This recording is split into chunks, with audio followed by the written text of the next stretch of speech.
And I'm pleased to say I'm joined in the studio by one of my favourites, a firm favourite of this here good ship talk, Mr. Russell Quirk. You keep saying one of your favourites. I mean, that maybe puts me in the top 3 or 5, but I'm not happy with that. I would say it sort of really narrows it down to the top 15 on a good day. Oh, wow, great. OK, well, I'm honoured. Thank you very much indeed. No, you're... do you know, it depends. Always good to be here. You know, if you bring in presents, then you easily make the #1 spot. Well, I have kind of bought in a present. I know you have.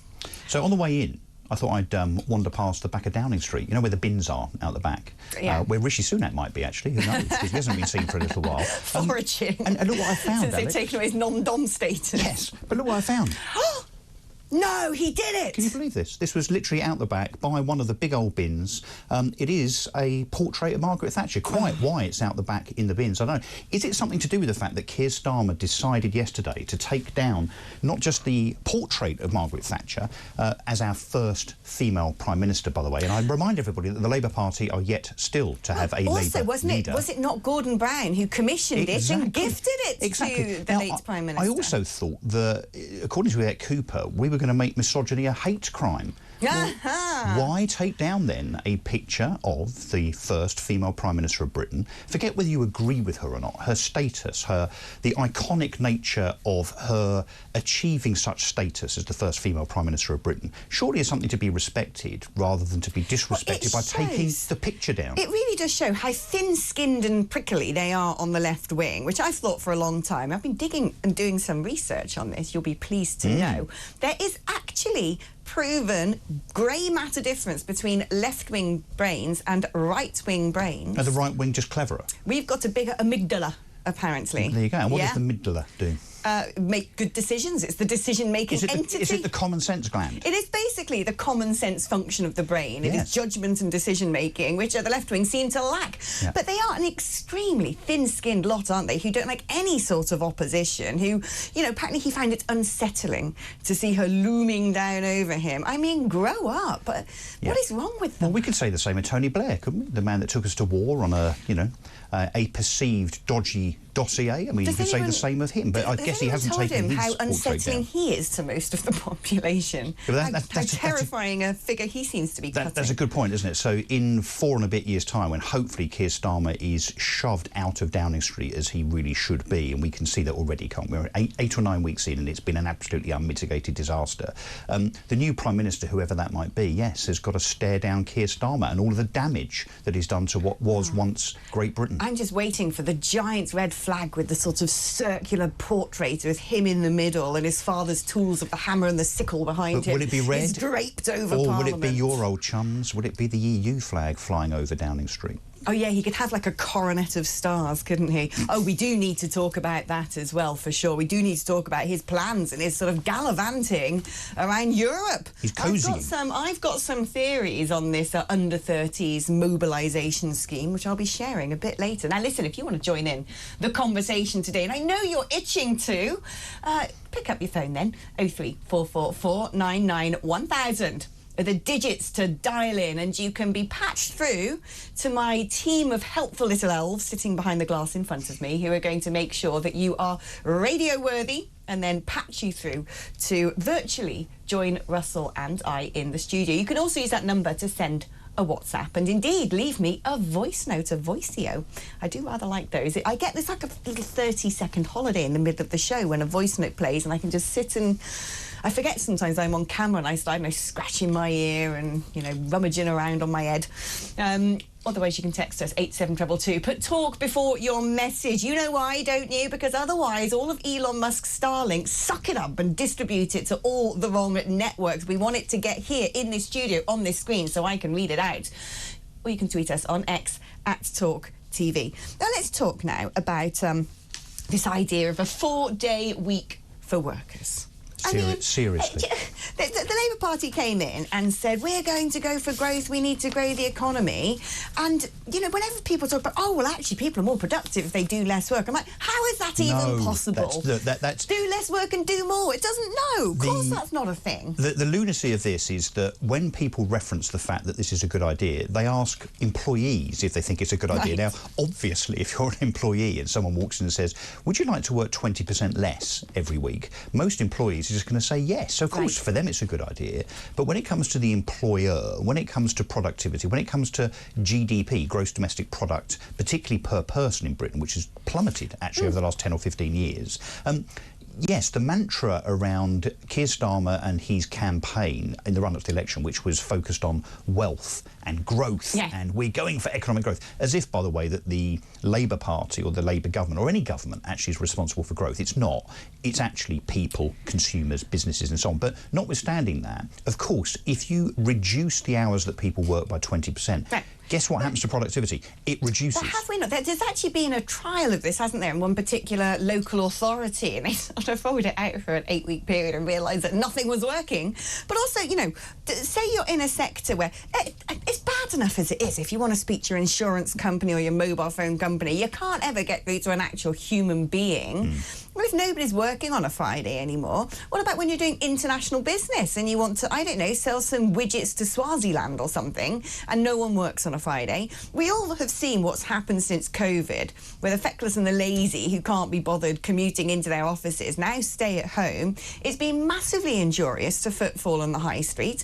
It's been massively injurious to productivity. I don't believe for 1 second that someone sitting at home in their slanket watching, I don't know, the modern day version of Richard and Judy or this here wonderful channel, that they're actually focusing and getting on with work. Well, they're not. It's the whole civil service working from home thing, you know, where we still have civil servants, the key is in the word servant, by the way, that are refusing to come into work. I mean, how dare they? Their contract of employment says that they must work and they must work in the place that's designated. The other point to this, of course, is apart from lack of productivity or the fact that productivity will go down, is that if you can do your job in 4 days rather than 5 days, well, then you weren't working hard enough. I know. And frankly, maybe in a business of 100 people, the boss now realises he only needs 80. Mathematically. Well, but also, I would argue, fine, if you want to do this as a government, then you also need to allow employers across Britain, bearing in mind the SME sector is responsible for about 16 million jobs. That's small and medium-sized enterprises. Yes, 16 million jobs. Well, let those employers then say to Jenny and John and whoever wants to work just Monday to Thursday, fine, but you will therefore receive a 20% pay cut. Exactly. Makes sense, doesn't it? I mean, what I think is in this global marketplace, we are competing against countries like China, who have no scruples when it comes to making people labour on production lines for far cheaper than we do. And if we're going to get any sort of growth back into, we need to bring back manufacturing. We need to really boost our service economy. This requires manpower. Manpower is the most important thing in a workplace. And I just think this is completely wrong. I think the Labour Party are going to go in a ridiculous direction.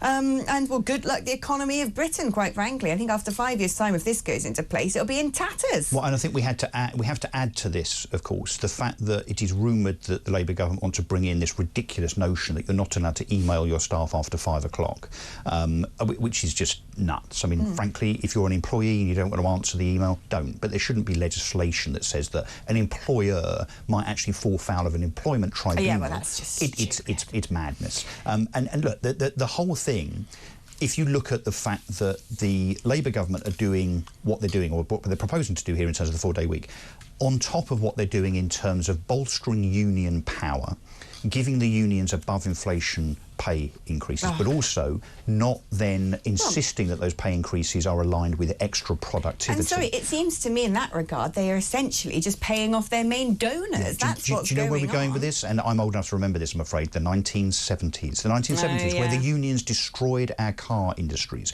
where we had general strikes because of the power of the unions. We had rubbish piled up on the streets. I mean, generally, we had dead bodies overflowing in morgues because people were on strike, because the unions got a whiff of blood and decided, as they are now, that they're just going to keep putting guns to government head to get what they want. We're going to hell in a handcart, Alex. Well, I think we are, and especially with 3 pubs a week potentially closing. Now, you know, we often hear that this is going to be the case when all sorts of things come into play. We were told, first of all, it was supermarkets and underpricing alcohol. Then, of course, it was the original smoking ban. And it's true, when you see the decimation of pubs up and down the country. And I think that this directly contributes to the general erosion of culture in our society, because the pub is a British institution. It's where people gather to have a big discussion. Every pub is a parliament and all the rest of it, and particularly for the working classes, it's where they go. Most of the working men's clubs are long gone. People's communities have been torn apart. They don't look and feel like they used to anymore. And now you go to London, it's blimmin' impossible to find a half-decent pub. I can count about 3 on one hand, and that's it. Yeah. Nowadays, it's those sort of, like, you know, poncy, gentrified, you know, Farrow and Ball painted, you know, pubs with their big clinking gin and tonics in a flower vase with half the garden in it that costs 30 quid. Yeah, exactly. Yeah, 15 quid for a single. Yeah. And you just think, this isn't what this is about. You know, this is supposed to be where Roger and Glenn and Derek go, and they got their mug behind the bar, and the bar lady knows exactly what they want. It is community. And actually, frankly speaking, to me, this is yet again a clear demonstration that the Labour Party utterly failed to understand what should be their traditional voters, their working classes. They seem to hate them. It's almost like they're dreaming up, what can we do next to make them feel rubbish about themselves? Yeah, well, it's all part of the command and control approach by Keir Starmer, as you hilariously called him the other day, Keir Stalin. And that really, honestly, Alex, that mantra, that Keir Stalin label is coming true more and more every day.